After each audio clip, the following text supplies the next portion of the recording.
Vinícius, boa noite. Está me ouvindo por aí? Tô te ouvindo, sim. Tá me ouvindo? Bem, estou te ouvindo e te vendo, né? Ótimo. O pessoal está entrando aqui, então uma boa noite para quem está chegando. Sejam todos bem-vindos, sejam bem-vindas. Nós hoje vamos ter a continuidade aqui da imersão na psicanálise, né?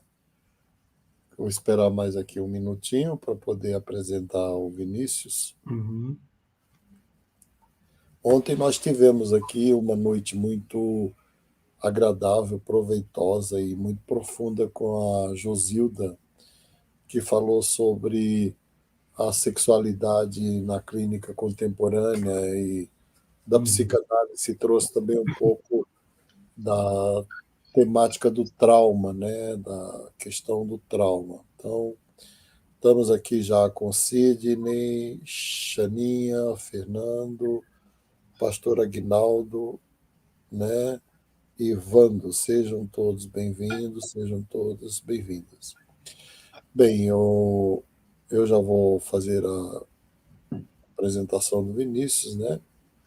O Vinícius é um psicanalista com um consultório bem concorrido lá em Copacabana, no Rio de Janeiro, e doutor em antropologia, com mestrado também em sociologia, e uma formação muito sólida na sociologia e na psicanálise. E ele é professor, criador e fundador do curso de psicanálise, de formação em psicanálise da Universidade Aberta de Psicologia e Autoconhecimento, que eu tive o privilégio de fundar, né, em 2014. E nós estamos oferecendo já o curso de formação em psicologia analítica, e há 2 anos nós estamos trabalhando com uma equipe de psicanalistas do nível do Vinícius, de alto nível, e estamos lançando neste evento o curso de formação em psicanálise. Amanhã eu estarei encerrando este mergulho, falando sobre a genialidade de Freud na clínica dos transtornos mentais, que é muito atual, né, dentro da psicanálise. Mas hoje nós estamos muito felizes por tê-los aqui e por ter a participação do Vinícius, que com toda certeza vai enriquecer, né, e aprofundar não só os conhecimentos, mas a experiência de todos nós. O Vinícius tem todos os créditos, ele dirige também o Instituto Esperança, que é um instituto de psicanálise no Rio de Janeiro, e eu já vou passar a palavra para ele e me retirar, né? Depois eu Uhum. assistirei o vídeo com toda certeza, Vinícius. Seja bem-vindo, use o tempo como achar melhor e o privilégio é nosso de tê-lo aqui. Masperi, muito obrigado pela apresentação, pelas suas generosas palavras. É com muita honra que eu ocupo esse espaço, com muita humildade também. E quero convidar a vocês, todos e todas, a um mergulho numa temática que eu considero fascinante. E já vou começar aqui. Vou projetar aqui a minha tela e vamos começar os trabalhos.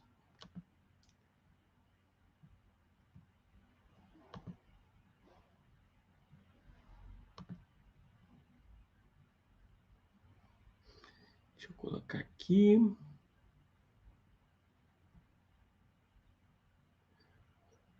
Vou projetar aqui para vocês.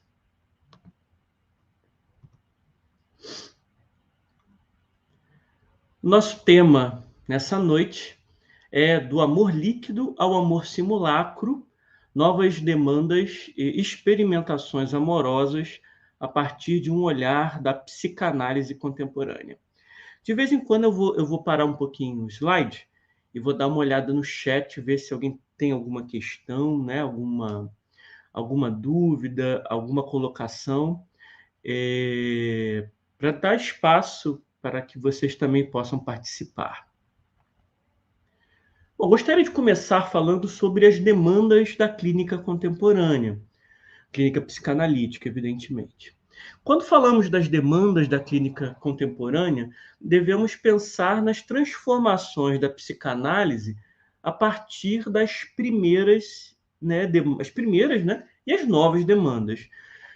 Pensando no surgimento da psicanálise e datando esse surgimento lá em 1900, quando Freud lança a interpretação dos sonhos, na verdade, em 1899, mas ele botou a data lá 1900, que era um número mais bonito, mais marcante. A grande questão era a neurose, né? Então, o termo neurose era utilizado para abranger uma série de diferentes aspectos, tanto de transtornos quanto de estruturas de personalidade. Então, o que muita gente classificaria hoje com outro nome, naquela época era chamado de neurose. Então, a psicanálise nasce como uma clínica da neurose, para tratar pessoas acometidas de transtornos e de personalidades neuróticas. Então, ela começa na Europa, mais especificamente em Viena, e depois de alguns anos, né, a interpretação dos sonhos, ao ser lançada, é um enorme fracasso editorial. Depois de 4, 5 anos, começa a vender e a psicanálise começa digamos assim, ser um boom, né, na Europa. De 1900 a 1918, pelo menos, pelo 1918, não, pelo menos 1914, né? Em 1914 irrompe a Primeira Guerra Mundial ali na Europa. Nós temos a psicanálise atendendo questões de neurose, em grande maioria mulheres. E se formos pensar em termos de classe social, nós estamos falando de pessoas de um poder aquisitivo maior. Estamos falando das classes médias, né, e das elites, das grandes metrópoles europeias. Em 1918, quando a psicanálise já é um grande sucesso, Freud já é uma celebridade, num congresso internacional de psicanálise em Budapeste, Freud vai lançar um programa da psicanálise para o atendimento daqueles que não poderiam pagar por ele. Então, a partir dessa fala do Freud, começam a ser instaladas clínicas psicanalíticas com tratamentos gratuitos ou de baixíssimo custo em todas as principais cidades europeias. Onde havia um psicanalista, havia também um projeto ou uma proposta de clínicas públicas. Isso desconstrói uma ideia um tanto quanto popular, mais equivocada, de que psicanálise é elitizada, nasce elitizada e tem uma proposta elitizada. Então, nós desconstruímos isso daí a partir do programa do próprio Freud, em 1918, propondo clínicas públicas gratuitas para aqueles que não pudessem pagar. Com o desenvolvimento da psicanálise e autores posteriores, e aí nós falamos do grande avanço lá de Melanie Klein, mais adiante Winnicott, entre outros, não podemos esquecer também do Ferenczi, anterior, né, foi analisado pelo próprio Freud, chamado de enfant terrible, né, da psicanálise. O Ferenczi, a partir do Ferenczi, especialmente pensando em transtornos psicóticos, na Melanie Klein, no atendimento a crianças, o público da psicanálise fica maior. A psicanálise agora passa a atender crianças, passa a atender transtornos que antes o próprio Freud considerava que não era possível tratar desses transtornos. Então, nós temos uma abrangência. A psicanálise passa, a nova geração de psicanalistas aumenta, não é, o público de atendimento da psicanálise a partir de novas reflexões. Então, o objeto da psicanálise se expande. Na atualidade, esse público está ainda maior. Nós atendemos em nossos consultórios, de uma forma bem resumida, questões relacionadas a baixa autoestima, transtornos do sentimento de identidade, quadros depressivos e de estresse, né? Quando a gente fala do estresse, muita incorrência da chamada síndrome do pânico, com alto grau de angústia livre, transtornos alimentares, bulimia, por exemplo, pessoas, né, com obesidade mórbida, pessoas que buscam atendimento porque vão se submeter a cirurgias bariátricas, pessoas que têm questões, né, não somente questões de bulimia ou questões de compulsão alimentar. Nós temos transtornos narcisistas, drogadições, a chamada patologia do vazio, ou seja, pessoas que são tomadas por um sentimento de vazio, de falta de sentido, né, que não conseguem entrar em contato com seu eu profundo e com o simbólico. Mas o que eu observo, o que eu tenho observado, não somente eu, mas muitos colegas psicanalistas, é que de um tempo para cá, de alguns anos para cá, né, esse movimento da pandemia e pós-pandemia, parece que intensificou essa questão. Muitas pessoas têm procurado nossos consultórios porque trazem enormes carências afetivas e uma angústia relacionada ao fracasso das suas relações afetivo-sexuais. Então, as pessoas nos procuram porque, falando de uma forma bem simples, se veem profundamente infelizes com a sua vida amorosa, né, no sentido afetivo-sexual, acumulam relacionamentos fracassados ou se veem incapazes de conseguir e conquistar um relacionamento satisfatório. Deixa eu dar uma olhada aí, dar uma pausazinha, ver se está tudo bem com vocês. Tem alguma questão? Eu já continuo aqui. Já continuo aqui com os slides. Não vou falando e vou embora. Deixa eu interromper aqui o compartilhamento. Depois eu compartilho de novo. Deixa eu achar aqui. Vamos lá. Tá. Depois eu vou falar sobre os textos que nós estamos usando, tá? Bom, vamos seguir aqui então. Vou compartilhar de novo. Eu vou parar no final, tá? Eu vou seguir com a fala e no final eu paro para tentar dar uma lida nas perguntas e dando tempo a gente trabalha o que for colocado por vocês aqui. Vou compartilhar de novo a minha tela.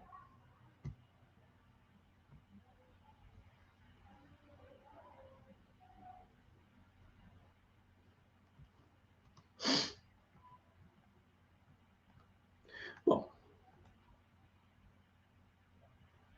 Há também entre nós e nas últimas décadas, né, uma profunda transformação nas relações sociais, nas relações de trabalho e na própria ideia de identidade. Muitos autores passaram a questionar se esse novo tempo, essa nova época, era o fim da modernidade, ou se era uma intensificação dos valores da modernidade. Em 1979, Lyotard chamou isso de pós-modernidade, um termo que foi adotado por muitos pensadores, né, cada um dando um nome próprio, né, a essas profundas e significativas transformações. Nós tivemos lá a ideia de modernidade reflexiva, do Giddens, a ideia de hipermodernidade, do Gilles Lipovetsky, a modernidade líquida, do Bauman, a sociedade de risco, do Ulrich Beck. Mas o que nós podemos observar é que, quando surge a modernidade com a Revolução Industrial, né, a constituição do chamado Homo Faber. O Homo Faber é o homem que produz. O ser humano é o que ele produz. Ele passa a ser visto como aquilo que ele produz. A partir de um movimento que a chamada Escola de Frankfurt chamou de indústria cultural, e nas profundas transformações do grande capital no século XX, surge o homo consumens. O que é o homo consumens? O homem passa a ser visto não somente mais pelo que ele produz, mas pelo que ele consome. Hoje, e aí eu faço uma referência ao Jean Baudrillard, com a ideia de simulacro, hoje, mais do que o ser humano produz e do que ele consome, o seu valor muito mais em relação, muito mais do que ele produz, do que ele consome, está naquilo que ele mostra. A palavra simulacro quer dizer a imagem de uma realidade, a projeção de uma imagem. Então, hoje, nós somos vistos, medidos e avaliados como valor a partir daquilo que nós mostramos aos outros. E a principal forma de nós nos mostrarmos aos outros e desta forma passarmos a existir é pelas redes sociais. Já ouviram essa frase? Se você não está no Google, você não existe. Então, existe o nosso eu real e existe um eu simulacro. Existe a nossa vida real, com as suas contradições, os seus problemas, os seus traumas, as suas dificuldades, as suas derrotas. E existe a imagem que nós construímos e projetamos, o simulacro, e exibimos esta outra vida nas redes sociais. Nos Instagrams da vida, nos WhatsApp, como é que é aquele negócio do WhatsApp? Nos stories do WhatsApp, né? Não é story, nos status do WhatsApp, no Twitter.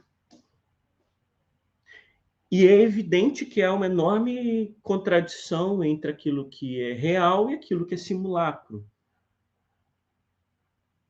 Mas, às vezes, o simulacro avança tanto sobre o real que passa a haver uma dificuldade de enxergar qual é a fronteira entre o real e o aparente. Isso é gerador de angústia e de ansiedade. Por que eu estou falando sobre isso? Que a gente vai falar sobre a questão dos relacionamentos. E aí eu faço referência a um grande radiógrafo dessa questão, que é o Bauman. O Zygmunt Bauman escreveu um livrinho que eu recomendo a todos, chamado Amor Líquido. E este livro, apesar de ter sido escrito antes da invenção do Facebook, é um livro tão extraordinário que parece que ele foi escrito hoje, esse ano. E o Bauman já morreu há alguns anos, né? E Amor Líquido, o nome desse livro, é a mais precisa radiografia de como nós vivemos o amor nos dias de hoje. Bauman vai dizer o seguinte, olha, no líquido cenário da vida moderna, os relacionamentos talvez sejam os representantes mais comuns, agudos, perturbadores e profundamente sentidos da ambivalência. O que ele quer dizer com isso?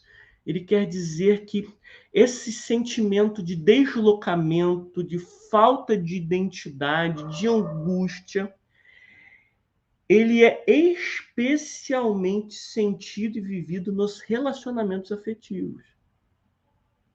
Não é à toa que cada vez mais nós falamos sobre isso. Se você for fazer uma análise, né, dos temas mais falados, das lives mais vistas, dos livros mais vendidos, das temáticas que têm aumentado cada vez mais, nos assuntos que são trazidos em nossos consultórios, os relacionamentos afetivos estão ganhando proeminência.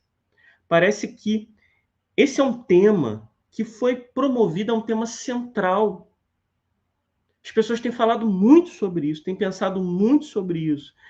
E considerando a lógica do sintoma, né, basta você pensar, fazer um teste aí contigo. Você está sentindo o dedinho do seu pé? O dedinho mindinho. Você está sentindo ele agora? Agora você sentiu o que eu falei nele, né? Provavelmente você não estava sentindo o seu dedinho mindinho do pé. Mas se você tivesse com uma unha encravada, ou se você tivesse dado uma topada ali no parapeito da porta, você estaria sentindo nele, você estaria pensando nele o tempo inteiro. E já que nós pensamos tanto e falamos tanto sobre isso, esse é um tema que em associação livre tanto surge, é porque nós podemos identificar aí a ligação dessa questão com o sintoma. E um sintoma de sofrimento, de angústia, produtor de ansiedade. Nós falamos muito sobre isso porque nós não estamos bem, como pensando de uma forma geral. O Bauman vai dizer que, hoje em dia, as atenções humanas tendem a se concentrar nas satisfações que esperamos obter das relações, precisamente porque, de alguma forma, estas não têm sido consideradas plena e verdadeiramente satisfatórias. E se satisfazem, o preço disso tem sido com frequência considerado excessivo e inaceitável. Ele fala, e ele vai propor um termo que é os relacionamentos de bolso. O que seriam esses relacionamentos de bolso? São os típicos relacionamentos dessa modernidade líquida. São os relacionamentos que nós podemos sacar, não é? E guardar de volta a hora que nós quisermos. Podemos dizer que são relacionamentos de conveniência. Hoje em dia, o termo mais atualizado, mais contextualizado aqui no Rio de Janeiro, não sei se é assim em todos os lugares do Brasil, o pessoal fala de contatinhos. O que são contatinhos? São uma lista de pessoas, né, que estão ali, uma lista mesmo, né, possivelmente à disposição para a satisfação de uma necessidade momentânea. Esses contatinhos, eles não são indivíduos, não são potenciais. Eles potencialmente não produzem a satisfação, aquilo que realmente falta, e relacionamento. Há também um medo, né? Isso a gente tem observado também na clínica. Ao mesmo tempo, por um lado, um fascínio pelo compromisso, pela ideia de ter um compromisso, por outro lado, o medo desse compromisso. Então, o que observamos na clínica é o seguinte: a pessoa vai lá e fala, e começa a falar, e ela vai dizer: olha, eu sinto falta de ter alguém. Né? A pessoa está lá, vamos lá, está lá nos contatinhos, né? Vamos exemplificar. Né? Nosso paciente está lá nos seus contatinhos e a vida está numa enorme velocidade na vida amorosa, não é? E as pessoas vão passando, vão experimentando novas pessoas, novos encontros semanais, às vezes com uma frequência diária, não é? E as pessoas, né? Encontros superficiais, casuais, e que vão produzindo, com o acúmulo, ao mesmo tempo, o tesão da liberdade, o prazer da liberdade, mas isso vai produzindo um certo cansaço no indivíduo. Isso produz nele angústia. E ele começa a sentir falta. E a queixa que surge é a necessidade, a vontade de aprofundar, de amar de fato, e ser amado, de compartilhar, de aprofundar uma relação, de trocar afeto. E aí, isso demora um tempo, mas aí o indivíduo se vê, então, na posição de querer um relacionamento. Aí resolve estabelecer um relacionamento. Às vezes de uma forma desastrada. Às vezes com a primeira pessoa que aparece no momento que percebe isso. Em que ele ou ela percebem isso. Às vezes com uma escolha de objeto equivocada. Mas estabelecem. E aí entram num relacionamento que demanda aprofundamento. Ou não. Pode estabelecer uma relação simulacro, né? E a gente tem percebido muito isso. Pessoas que estabelecem relacionamentos e as pessoas se veem geralmente ou no fim de semana quando muito, no fim de semana e uma vez por semana. E nesses encontros elas fazem coisas divertidas, transam. Sempre que saem, tiram muitas fotos, postam todas as fotos, né? E postam lá nas redes sociais. Isso não produz um relacionamento que não produz aprofundamento, não tem um diálogo, não tem aquele diálogo, não tem aquela troca de carinho e afeto, né, é algo que produz insatisfação. Ou entram numa relação que, quando começa a aprofundar, isso as apavora e elas ficam angustiadas porque essa relação começa a produzir algum tipo de aprofundamento e elas são tomadas por medo, insegurança, etc. Em suma, gente, o que nós observamos na clínica é o seguinte: as pessoas se sentem angustiadas e percebem essa angústia, tomam consciência dela, de um vazio e da vontade de amar e serem amadas. Então elas embarcam em um relacionamento em que isto é possível. Logo que estão neste relacionamento, elas voltam a sentir angústia. E aí, dentro desse relacionamento, elas passam a se sentir sufocadas e passam a sentir falta da liberdade que sentiam antes, quando eram solteiras, ou quando não tinham esse tipo de relacionamento. E aí, essa nova angústia e estas novas inseguranças acabam quase sempre minando este relacionamento. E a pessoa volta a estar sozinha. Mergulha fundo na sua nova liberdade. Passa um tempo com seus contatinhos. Depois de um tempo, que pode ser de semanas, meses ou alguns anos, ela volta a sentir a mesma angústia que sentiu antes, quando buscou um relacionamento. Então parece que há um círculo, né, em que tudo volta ao mesmo lugar e não se resolve, não se adequa. Houve uma mudança de linguagem, né, do relacionar-se para conectar-se. Então fala-se hoje de rede. A ideia de contatinhos é uma ideia de rede, né? E a rede serve de matriz tanto para conectar quanto para desconectar, né? Então a rede tem essa possibilidade. Na rede são escolhas legítimas, tem o mesmo status, tem a importância idêntica, né? Então, fala-se muito hoje, pratica-se muito hoje, o tal do ghosting. O que é o ghosting, né?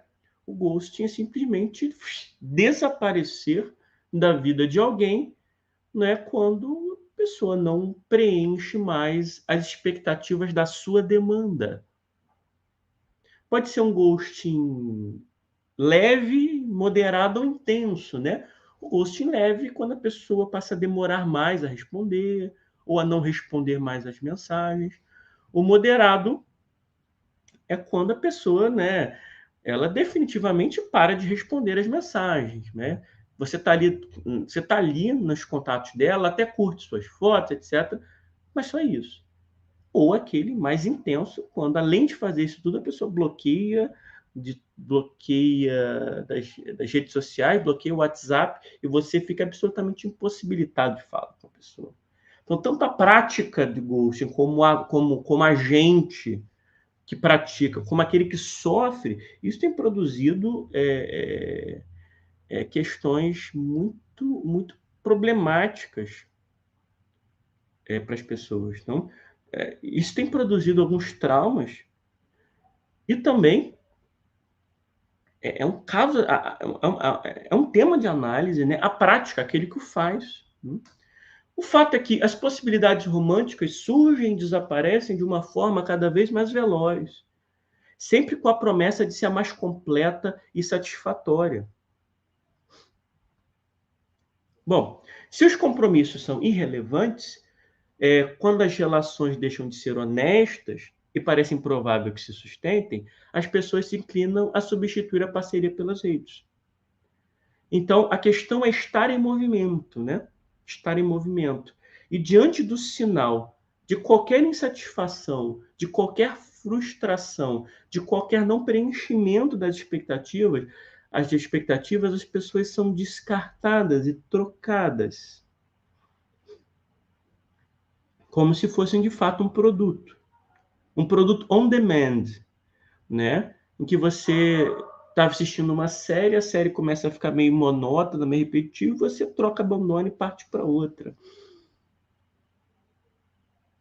E muitas vezes nem se vê na obrigação e na necessidade de produzir algum tipo de justificativa deste fato. O fato, gente, é que o amor parece desfrutar de um status diferente do de outros acontecimentos únicos, né? Afinal, houve, de um tempo para cá, uma radical alteração das estruturas de parentesco. O mundo dos nossos avós, não sei nem se dos nossos pais, mas dos nossos avós, era um mundo muito previsível, em grande medida. Era um mundo em que alguém, aos 16 anos de idade, iria escolher uma profissão e essa profissão iria acompanhá-la para o resto da sua vida. A pessoa seria adepta de uma religião que seria a religião da sua infância e muito provavelmente nessa idade, dos 16 aos 20, 21 anos, ela conheceria alguém, começaria a namorar e muito provavelmente essa pessoa seria a seu marido ou esposa, essa pessoa com a qual teria filhos e esse relacionamento duraria até que a morte os separe. A pessoa ia arrumar um emprego, trabalhar numa firma, e o seu ideal de vida era continuar trabalhando nessa firma, ascender profissionalmente nesta firma até o dia da sua aposentadoria, quando ele ia comprar uma casinha de campo, uma casinha na praia, até um dia, né, ela se sentir mal, descobrir que tem um câncer e morrer. O mundo não é mais assim. Não existe mais o emprego da vida inteira. Né? Os estudos sociológicos e antropológicos demonstram que as pessoas têm passado por mudanças e guinadas radicais profissionais. Uma aos 29 e outra antes dos 40, e agora muitas pessoas têm passado por guinadas aos 60 ou mais. Há mais divórcios do que casamentos. Nós conhecemos mais casais que se separam que casais de fato casados, né? E a duração média dos casamentos é cada vez menor. Não é uma crítica moral, tá? É só uma constatação, uma observação. A própria ideia da sexualidade como sendo construída socialmente, né? E não como algo que é determinado por alguma ideia de natureza, já é uma ideia muito bem consolidada. Ainda existe, mas com muito menos incidência, pessoas que não assumem expressões da sua sexualidade por questões de pressão social, ou que se mantêm num relacionamento infeliz também por convenção social, isso é cada vez menos frequente. Ou seja, as estruturas de parentesco mudaram radicalmente. No passado, né, no clássico Mal-Estar na Civilização, do Freud, publicado em 1930, Freud dizia que nós abrimos mão de uma parcela de felicidade por uma parcela de segurança. Esse era o mundo dos nossos avós. Vou repetir, Freud dizia em 1930, o Mal-Estar na Civilização. Nós abrimos mão de uma parcela de felicidade por uma parcela de segurança. E éramos infelizes por isso. Carregávamos mal-estar. As coisas mudaram. Profunda e radicalmente. Há tanto que o Bauman, conversando com essa obra do Freud, num texto chamado Mal-Estar na Pós-Modernidade, vai dizer que nós trocamos uma parcela de segurança por uma parcela de diversão e liberdade.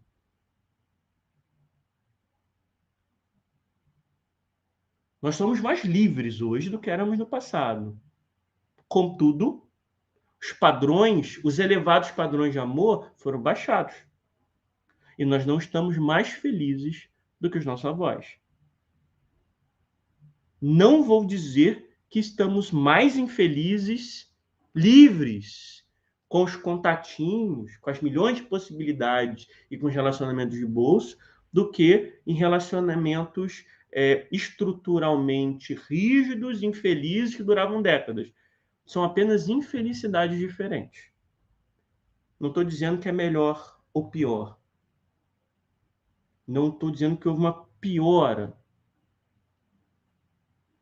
desse mal-estar, mas mudou. O mal-estar mudou. Bom, o conhecimento que se amplia justamente com a série de eventos amorosos é o conhecimento do amor, a ideia de amor, como episódios intensos, curtos e impactantes, né, desencadeados pela consciência a priori de sua própria fragilidade e curta duração. Bauman pergunta: estamos desaprendendo o amor? Freud, ao ser perguntado sobre qual era o objetivo da psicanálise, ele dizia que a psicanálise tinha como objetivo preparar o indivíduo para amar e trabalhar. Trabalhar como aquilo que te move, né? como ato criativo. E amar. Nós desaprendemos a amar? E aí agora eu faço referência a um grande psicanalista de uma geração depois, né, do Freud, embora em grande medida foi contemporâneo ao Freud, que é o Erich Fromm. Chegou a ser presidente, a ser diretor do Instituto de Pesquisa Social, conhecido como a Escola de Frankfurt. Né? Depois foi para o exílio, né, durante a guerra, para o exílio nos Estados Unidos. É um dos grandes filósofos e psicanalistas do século XX. O Erich Fromm tem um livrinho chamado A Arte de Amar, que eu recomendo que leiam, e ele vai perguntar: o amor é uma arte? E ele estranha o fato de que quase ninguém acha que tenha o que aprender em relação ao amor. Fromm vai dizer que a maioria das pessoas considera que o problema do amor é, antes de mais nada, o problema de ser amado, e não de amar, da capacidade de amar. Então, ele vai dizer que as pessoas se equivocam, acham que o problema do amor é o objeto e não a faculdade de amar. E é uma questão que eu sempre coloco com meus pacientes, como uma provocação. Será que a grande questão é a falta de um objeto adequado para que eu ame e para que me ame? Ou será que a questão não é a minha própria faculdade, a minha própria capacidade de amar? Porque, afinal de contas, o amor é uma via de mão dupla, né?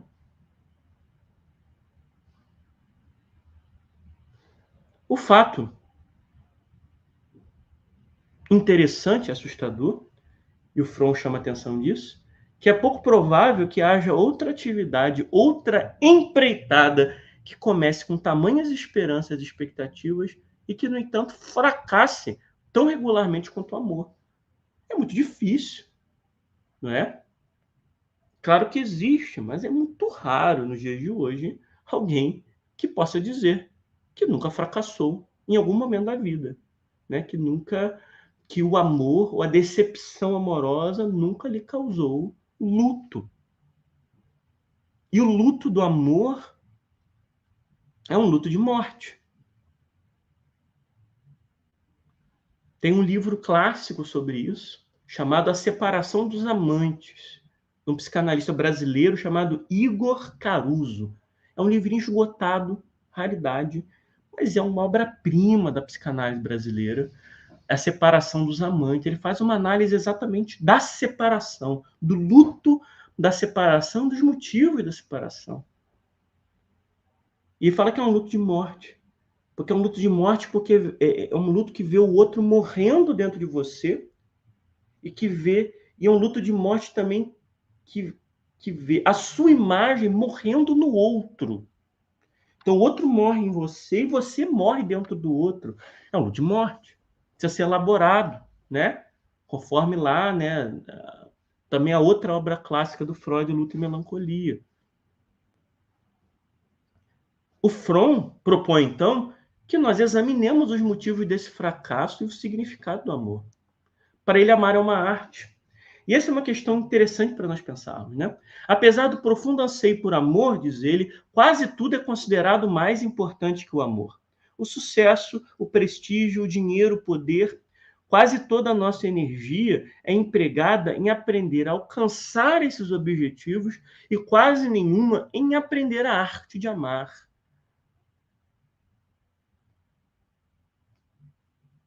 E este pode ser um projeto da clínica psicanalítica contemporânea, produzir uma reflexão sobre a arte de amar. Como amar de uma forma mais completa, mais saudável? Como amar de uma forma não neurótica? Como amar e ser amado? Isso nos remonta, como eu disse, ao grande objetivo da psicanálise, segundo Freud. O fato é que é da natureza do amor, como Lucano observou há 2 milênios e Francis Bacon repetiu muitos séculos depois, ser refém do destino. Porque o amor é ligado à transcendência. O amor é carregado de riscos. Amar é risco. O fim nunca é certo, né? Bauman vai dizer que amar significa abrir-se ao destino. A mais sublime de todas as condições humanas, em que o medo se funde ao regozijo num amálgama irreversível. É admitir a liberdade no ser. Amar, ao mesmo tempo, nos possibilita a mais bela, completa, profunda e transcendente das experiências humanas. Mas nós nunca estamos tão sós, tão frágeis, tão nus, tão desamparados como quando amamos.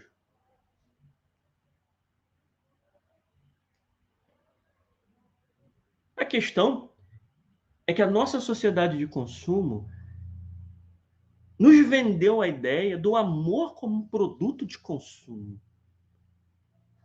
Então, nos é prometido desejo sem ansiedade, esforço sem suor e resultado sem esforço.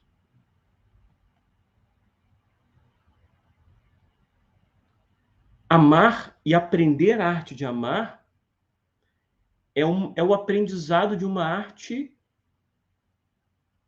cujo conhecimento jamais se esgota. Não importa o que você aprendeu sobre amor e amar, sua sabedoria só pode vir, tal como o Messias de Kafka, um dia depois da sua chegada. Porque o amor é uma hipoteca baseada no futuro incerto e inescrutável. O Caruso, lá da Separação dos Amantes, o livro que eu já citei, ele vai dizer que, de fato, toda relação amorosa acaba. Todo mundo, toda relação amorosa acaba. Nem que seja com a morte. Ela pode durar 30, 40, 50 anos, até que um deles morre. Ou, né, os dois morrem juntos. Acabou também, né? Sofreram um acidente, toda relação amorosa acaba. E o amor pode ser, e frequentemente é tão atemorizante quanto a morte. Só que ele encobre essa verdade com a comoção do desejo e do excitamento, né? Lá na obra Além do Princípio do Prazer, um dos textos mais extraordinários do Freud, é publicado em 1921, Freud, quando Freud anuncia, né, o princípio da morte, da destruição, junto do princípio do prazer, e vai nos apontar que o amor e a morte, Eros e Thanatos, andam juntos.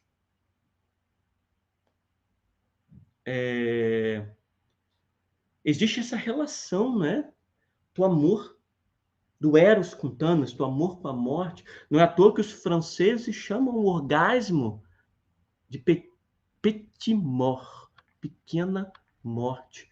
E quando nós amamos, nós saímos de nós. Quando a gente sai da gente, parece a ideia de que morre, né?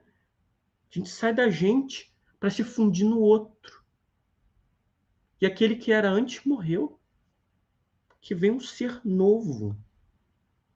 Então tem uma ideia de morte. Quando, né, quando na consumação do amor vem um novo ser, né, elemento fundamental para a perpetuação da espécie humana, nós transmitimos os nossos genes para um novo ser.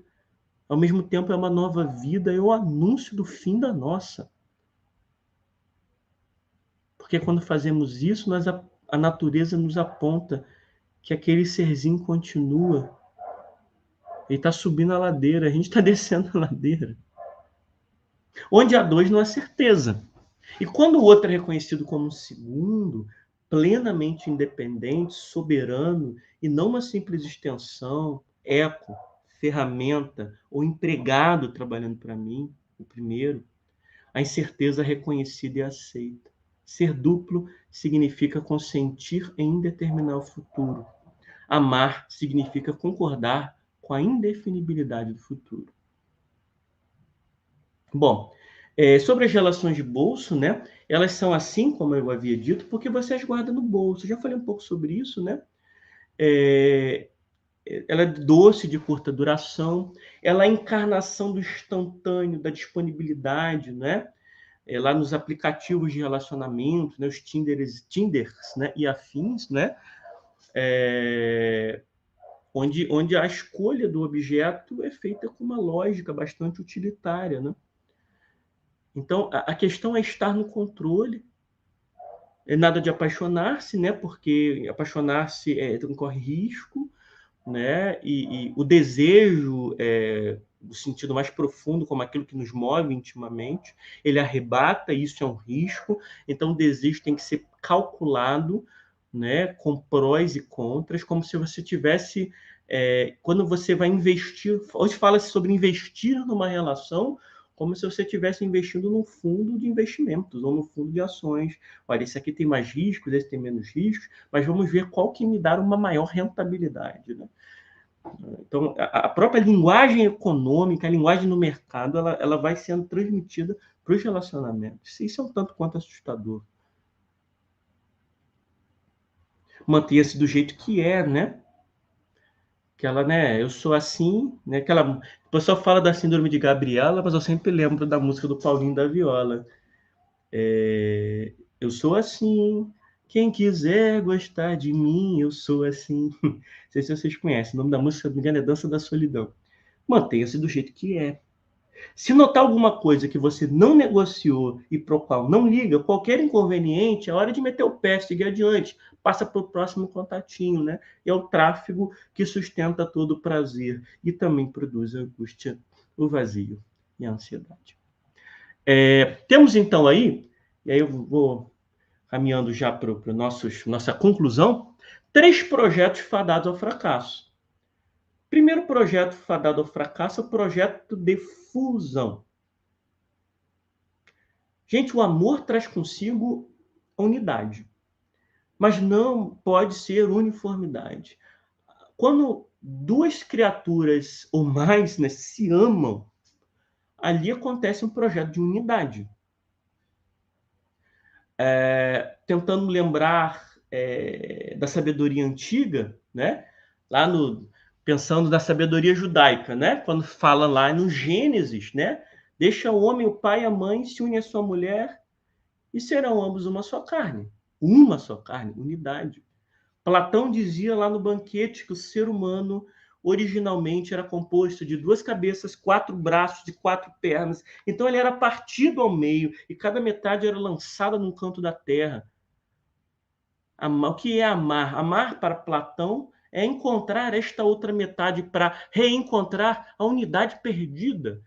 E amar traz essa ideia de reencontrar a unidade perdida. A gente fala da tampa da panela, né? A gente fala da peça que falta no quebra-cabeças.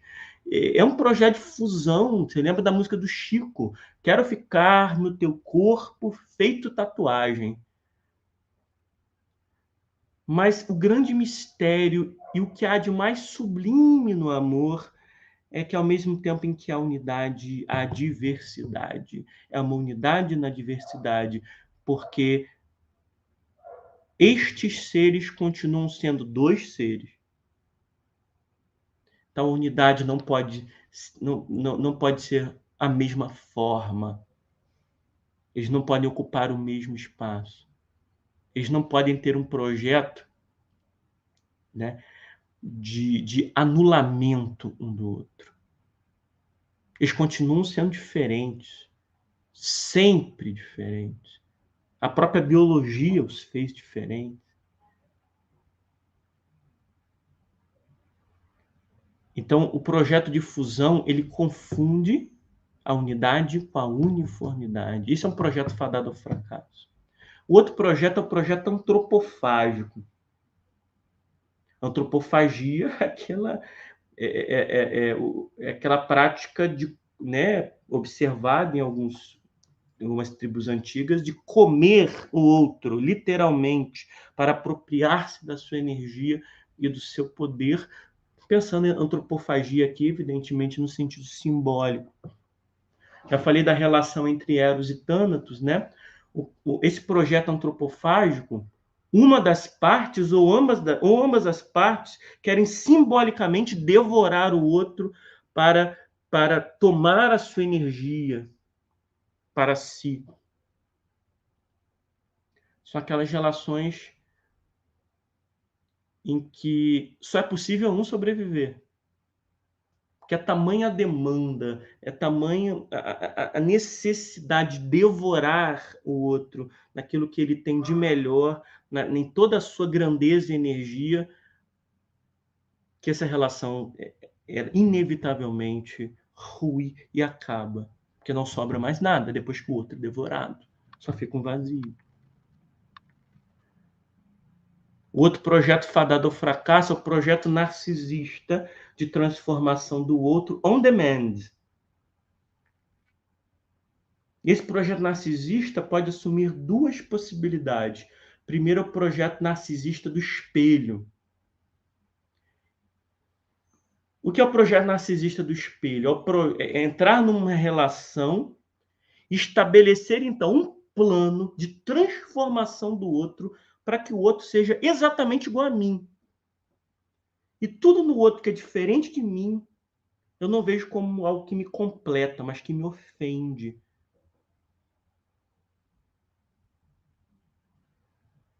Esse projeto narcisista também tem um elemento antropofágico, né? Esses três elementos. Separa que são três dimensões do mesmo fracasso, né?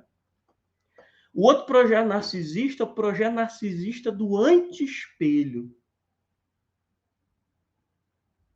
Eu constituo um projeto de transformação do outro para que o outro seja exatamente o oposto do que eu sou. Porque a aversão que eu tenho a mim mesmo, a rejeição que eu tenho, muito provavelmente por questões traumáticas infantis, não é? Pela rejeição dos pais, muitas vezes. Essa aversão que eu tenho a mim é tão grande que eu preciso que o outro seja exatamente o meu oposto. E quando o outro se assemelha a mim, eu não posso permitir que isso aconteça. Tem que ser o oposto, tem que ser diferente. Gente, claro, são três projetos fadados ao fracasso. Para não ficar simplesmente na negatividade, eu vou propor três projetos promissores, né? E depois eu vou falar sobre a arte de amar do Fromm. Três projetos promissores. Primeiro, gente, amar e ser livre. Esse é um projeto promissor. Eu não estou dando aqui receita de bolo nem fórmula de sucesso, mas eu digo que é um projeto promissor. O que é promissor? O prognóstico é bom. O prognóstico é bom. Amar e ser livre. E ser livre. O amor promissor, o amor que pode dar certo, precisa ser um amor que respeita a liberdade do outro.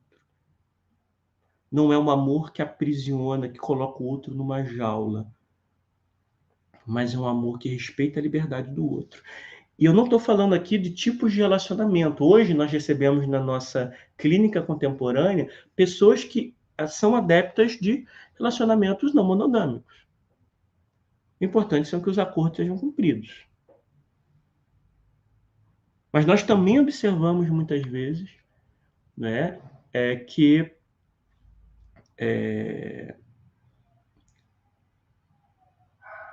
a ideia de construir, em muitos casos, né?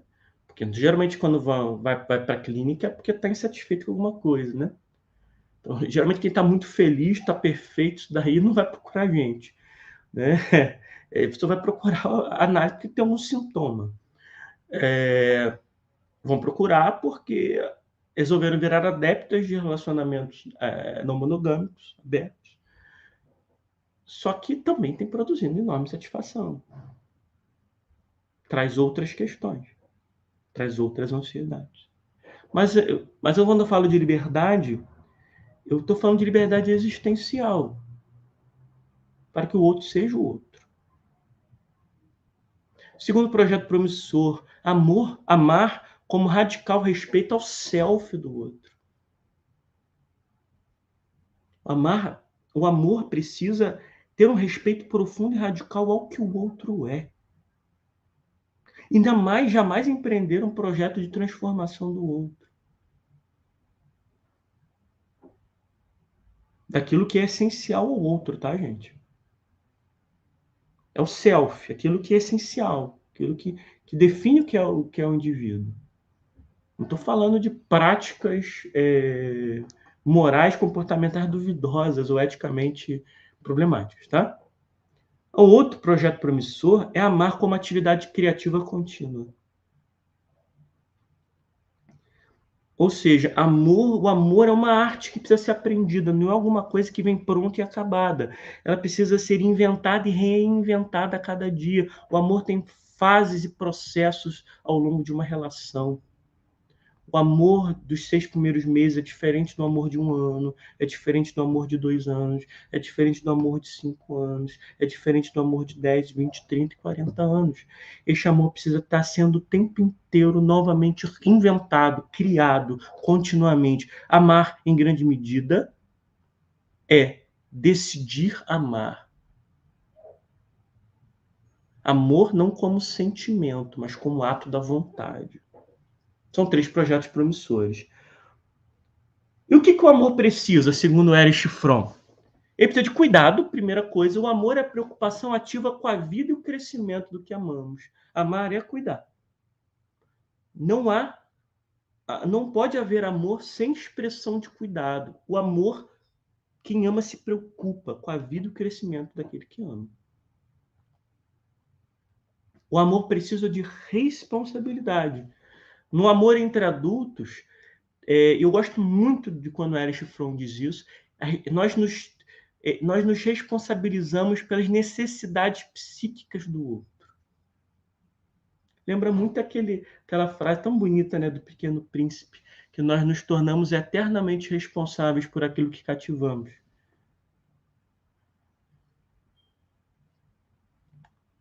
O amor como respeito. Respeito como a capacidade de ver uma pessoa como ela é e ter consciência da sua individualidade. Respeitar o outro na sua individualidade. Preocupação com que o outro cresça e se desenvolva tal como é.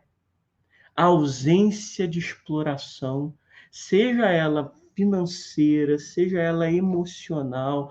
O amor não pode ser perpassado por uma relação de exploração. E o respeito só existe com base na liberdade. E, por fim, conhecimento. Não é possível respeitar uma pessoa sem conhecê-la. Cuidado e responsabilidade seriam cegos se não fossem guiados pelo conhecimento. Mas que conhecimento é esse, gente? Há 2 tipos, 2 formas de se conhecer. Uma fadada ao fracasso e uma que é conhecer pelo amor. Um conhecimento fadado ao fracasso é o sadismo.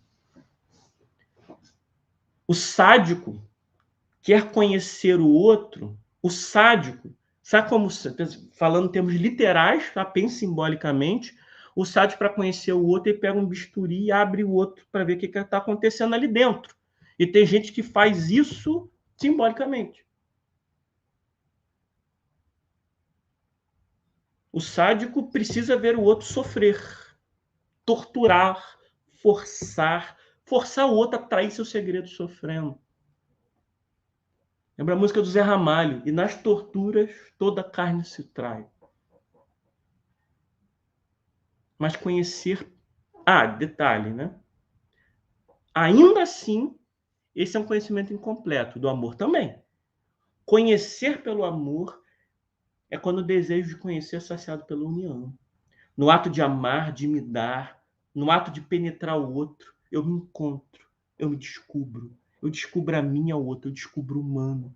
Quando conhecemos pelo amor, nós conhecemos o outro ao mesmo tempo que nos conhecemos.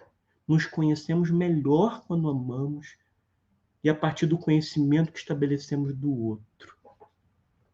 E esse é um dos elementos mais fascinantes e transcendentes do amor.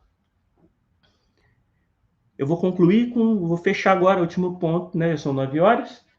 A gente começou umas 8h05, para levar exatamente 1 hora. Quero compartilhar com vocês um estudo de caso de uma paciente minha, que eu vou chamar de M. M é uma mulher de 29 anos, vinha de uma família de classe média baixa, né? Família de trabalhadores, né? E ela fez um curso técnico em uma determinada área, trabalhava nessa determinada área, né? E, né, profissionalmente, né, conseguia, né, ter um salário minimamente razoável que permitia que ela, né, por exemplo, pagasse a terapia, se interessasse pela terapia e pagasse a terapia. M me procura nas primeiras sessões com queixas um tanto quanto difusas. Ao longo da terapia, nós descobrimos... Eu vou tirar aqui, eu vou parar de compartilhar, para vocês olharem para mim aqui. Voltar aqui. Ela me procura com queixas um tanto quanto difusas, que demorou um pouquinho para que a questão principal aparecesse. Ao longo da terapia, nós tivemos uma descoberta muito significativa.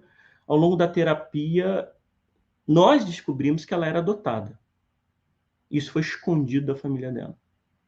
A família dela escondeu isso dela.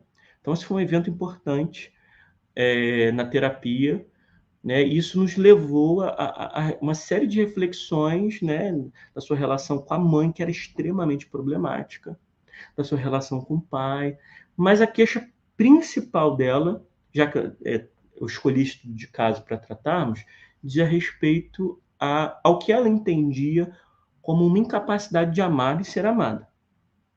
Ela só tinha tido 2 relacionamentos ao longo da vida, um namoro que nós percebemos ao longo da terapia que foi, digamos assim, um grande amor referencial, um camarada que não estava nem aí para ela, que durou uns 4 meses e terminou de uma forma traumática, onde ela expôs o que sentia publicamente e foi humilhada por ele, rejeitada por ele.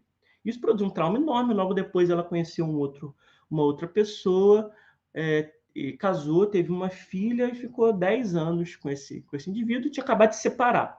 Essa separação, né, e o luto da separação fez com que ela tivesse sintomas de característica neurótica, né, e fosse procurar análise. E chegou a mim, né, e essa foi a queixa, né, que vinha com mais recorrência, essa incapacidade de amar e ser amada. Ou seja, né, esse grande tema da nossa live de hoje, né, um assunto que tem sido recorrente na clínica contemporânea e que vocês vão, né, se alguém pretende trabalhar com isso ou trabalha com isso, esse é um tema que surge cada vez mais. Além daqueles outros que nós tratamos. Mas não é sozinho, né, gente? Ele vem... As pessoas não vão... Às vezes até vão, mas não vão só porque vou fazer análise porque eu não consigo arrumar namorada, porque eu não consigo ter um relacionamento de longa duração. Geralmente são várias questões associadas e essa é uma delas. E quase sempre outras questões, né, outras questões mais profundas e inconscientes afetam a capacidade do indivíduo conseguir amar e ser amado. E ela teve um sonho, e ela me contou esse sonho. Eu vou compartilhar esse sonho com vocês. E ela estava numa praia,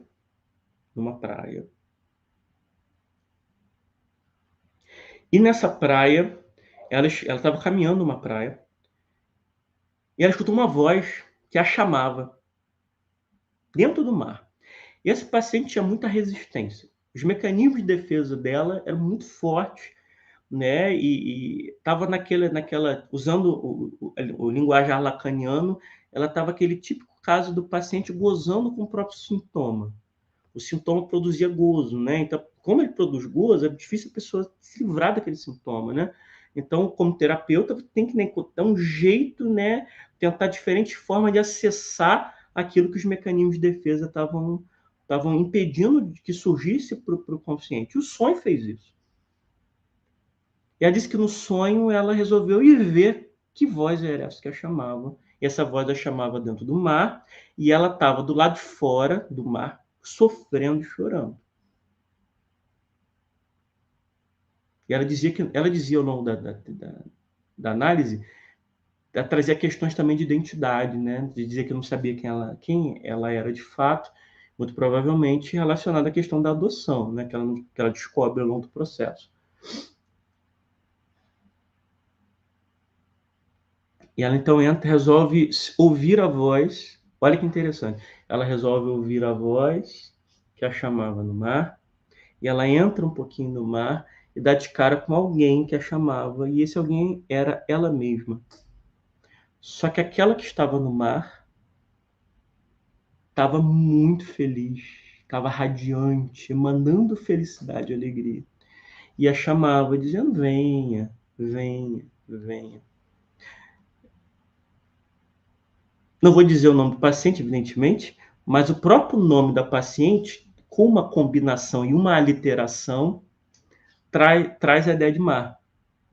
Tem um elemento de mar na composição do seu nome. Eu estou usando a ideia de significante, significado, né? Especialmente aqui o significante do Lacan. Mas o mais, assim, a interpretação, tem uma interpretação evidente, né?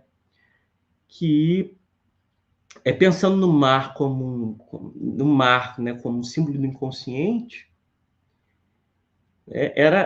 o eu dela tinha aquele eu profundo dela é como se o inconsciente sábio dela estivesse tentando resolver essa questão, dizendo: vem, entra aqui, acessa isso daqui para você ser feliz.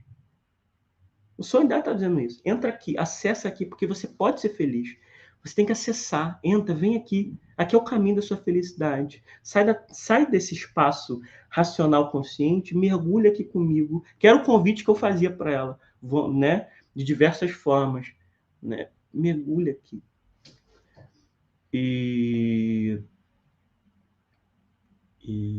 Mas a questão que mais interessante não foi essa. Quando nós ficamos pelo menos duas sessões conversando sobre esse sonho, e nós chegamos chegamos aí uma descoberta, né, no sentido lacaniano, que foi fascinante. Né? Mar, gente, mar em grande parte das línguas, ele é feminino. Na maior parte das línguas, o mar é feminino. O artigo é feminino. Eu parto, sem ter feito um estudo profundo, né, de linguística nesse sentido, nós falamos no mar em língua portuguesa como o mar. O mar no artigo masculino. Muito provavelmente porque se a gente falasse amar, ia o tempo inteiro confundir com o verbo amar. Então, o mar virou o mar masculino, mas grande, quase todas as culturas. E antropologicamente falando, o mar é sempre visto como feminino, como né? Como aquele que gesta, né? Quando a gente pensa em Iemanjá, rainha das águas, né? Como essa conexão com o útero materno, né? Quando nós entramos no mar e fechamos os olhos, nós temos um sentimento oceânico, é o mesmo sentimento que nós temos no útero materno, etc. E a grande questão, a grande descoberta que ela fez, né? Gente, essa questão do amar não foi uma questão que surgiu assim de repente, não, tá? Eu tô falando, eu já estou interpretando de trás para frente. Porque nós só fomos descobrir que a questão dela era amar muito tempo depois. Porque ela se dizia incapaz de amar, não tinha como sentir amor. Ela dizia que não sentia mais, ela dizia que era morta, ela dizia que era morta por dentro. E aí nós olhamos e descobrimos, né, juntos, e ela teve essa percepção, né, pensando no termo significante do Lacan, né, mar, amar, amar. Não era o consciente dela estava dizendo que o mar, né, era o significado, né, mar, mas na verdade o significante, o que o desejo dela apontava era isso. Para que ela acessasse isso, ela precisava amar, amar. E quando essa percepção aconteceu, a paciente foi, então, ao longo da sua vida, da sua trajetória, capaz, depois de muito, muito, muito tempo, mais de 10 anos, segundo ela, construir sentimentos por alguém. Ela se abriu para isso. E foi o sonho dela, né? E foi essa mensagem no inconsciente dela que fez com que ela percebesse o que estava ali dentro e fosse novamente capaz de amar e encontrar aquilo que na percepção dela lhe faltava naquele momento da vida, amar. E eu finalizo aí com essa reflexão, né, que a clínica contemporânea nos produza, né, ferramentas, e nós vamos precisar, nós como psicanalistas, futuros psicanalistas interessados, ter ferramentas para pensar uma arte de amar, né, para contribuir, não somente em termos individuais, mas sociais, para que nós possamos amar e sermos amados melhor. 9h13, hora de encerrar. Eu estou vendo aqui que tem muitos comentários aqui, muitas observações. Deixa eu dar uma olhadinha aqui. Obrigado, tá? Pelos elogios aqui. Helenice está perguntando se a frase "até que a morte os separe" significa não somente com a morte do amor, paixão, parceria, admiração, respeito. Às vezes acaba, né? Quando eu falei que o fim o amor morre, sempre morre, né? A gente sabe disso. Às vezes de uma forma neurótica, algumas pessoas tendem a precipitar esse fim antes do fim ideal, né? É muito comum na clínica a gente vê isso, muitas vezes casais que se amam intensamente, amam-se verdadeiramente, dão um jeito de terminar o relacionamento. Como uma forma, muitas vezes, de proteção, né, de um possível fim desse o medo, muitas vezes, de ver o outro morrer dentro de si e se ver morrendo dentro do outro. Às vezes isso acontece, né? Naquilo que a Melanie Klein vai dizer, né, que a Melanie Klein vai observar, para o Freud isso era mais tardio, mas a Melanie Klein, fazendo a análise com crianças, ela vai perceber que isso está desde muito cedo no bebezinho, quando a boquinha que chupa o seio e produz intenso prazer, de repente vai, morde, quer destruir o seio. A gente traz, né, esse elemento, né, de morte e de destruição desde muito cedo, né? E isso tem que ser, a gente tem que perceber isso daí, né, para que isso não nos transforme em sintomas e isso seja projetado e produza fracasso nos relacionamentos.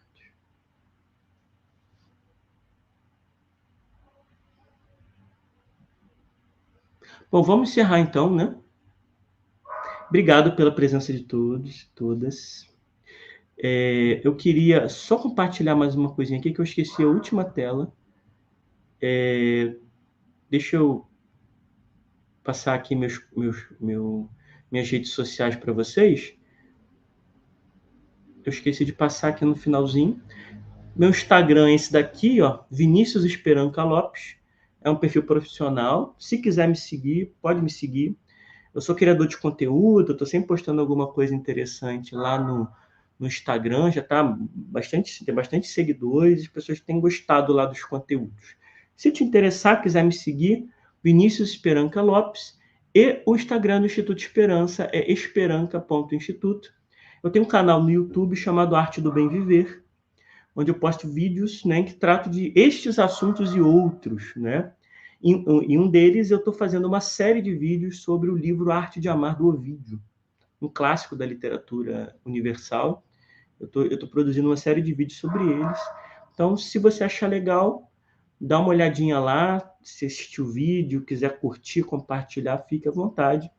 E aqui, por último, estão as referências bibliográficas usadas, né, as principais, né, as mais evidentes. Eu falei de mais coisa do que está aqui, é claro, mas essas foram as 5 obras principais abordadas e usadas para a construção dessa live, tá bom?